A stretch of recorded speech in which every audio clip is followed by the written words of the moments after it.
Ngikubingelele mbukeli ngiphinda ngomukele kwesimanje sikulethela zona indaba efika ngaso isikhathi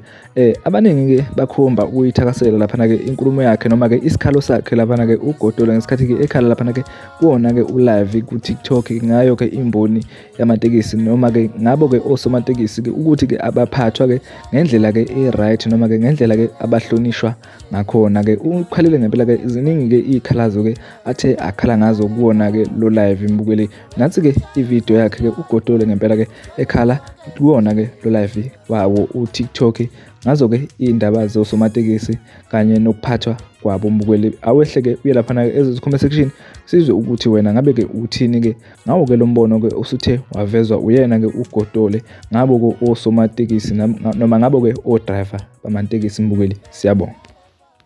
Bingelela bhuti omdala. Godole uyaphila?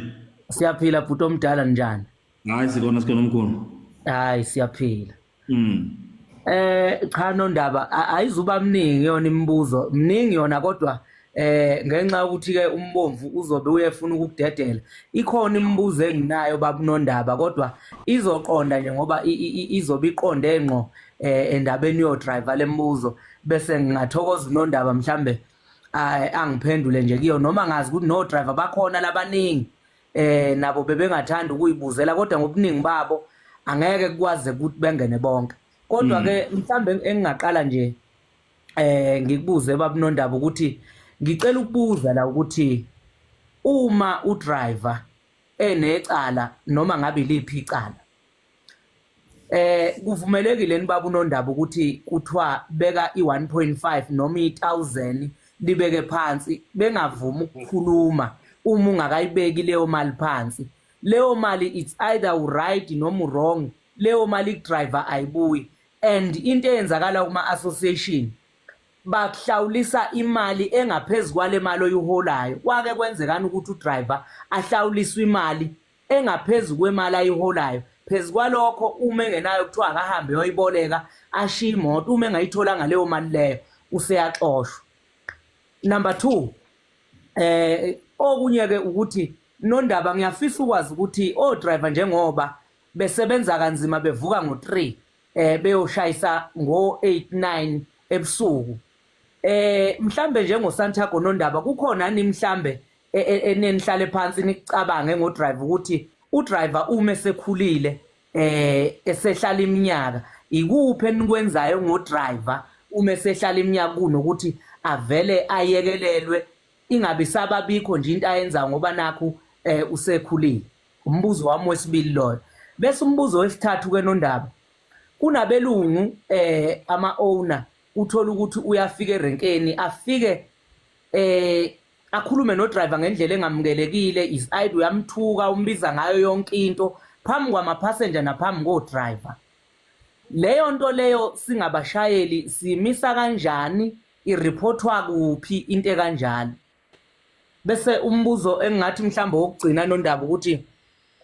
o driver bahlukumezeka kakhulu nondaba ngendlela eziningi engingayichaza ngizibale nawo ama passenger ngiyazi ukuthi ama passenger kubelungu bethu it's always right ngiyakuzwa lokho kodwa kunesikhathi la sihlukumezeka khona thina singabashayeli ikuphi la sibika khona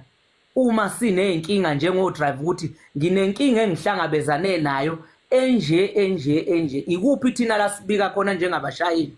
ngabe likhona nilungelo lika driver elilodwa nje nondaba ekuzodwa hayi u driver ilungelo lakhe ileli noma la akazokhala khona ngoba ekugcineni babunondaba singabasebenzi beni siyasebenza nathi kufanele nisithande noma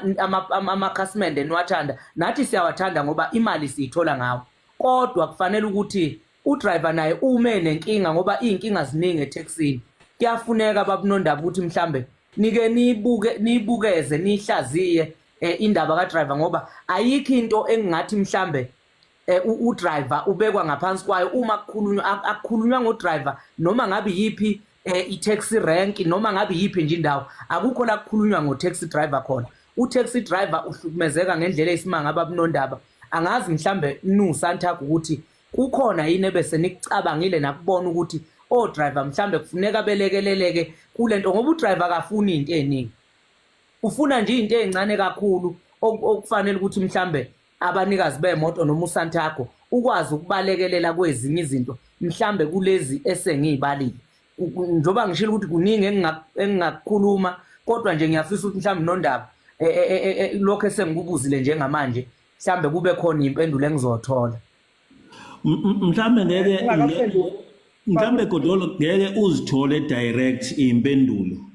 njenganalena nje uqala ukuthi kukhona indawo kuthiwa khona udriver kufanele ukuthi nje ngaphambi kokuba nje icala lakhe liqulwe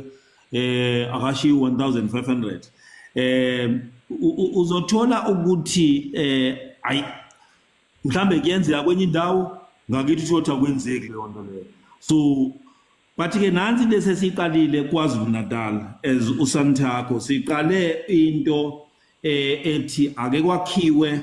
ama code of conduct